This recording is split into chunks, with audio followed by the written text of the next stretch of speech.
Orain, lehenxeago bideoan ikusi ditugun herri kiroletatik bat aukeratu dugu joku moduan aurkezteko, sokor batzea.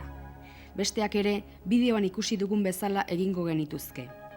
Sokor batzean erabiliko ditugu, 10 makila txiki kirolari bakoitzeko, hotzarak makilatxoak jasotzeko, metrua makilatxoen tokiak zehazteko, eta kronometrua epailearentzat.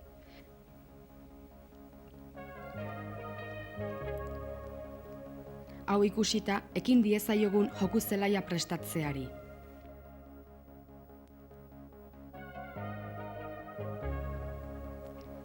Ikusten duzuen bezala, 10 makilak iladan batetik bestera metro bateko tartea utziz jarri ditugu.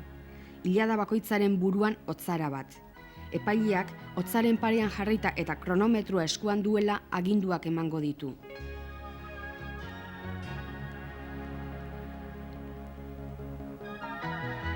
Kontutan izan bideoan kirol honetaz mintzatzen ginenean azaldu dugun araudia. Jokua arau haiei jarraikiz egingo da.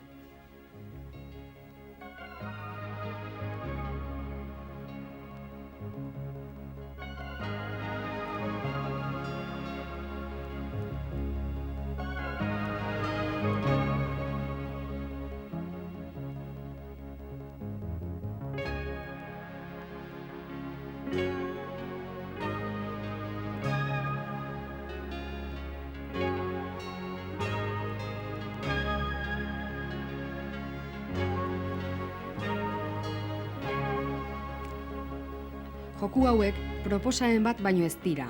Irakasleak bere irudimenaren arabera alda ditzake bai tresneria baita jokuaren oinarriak ere.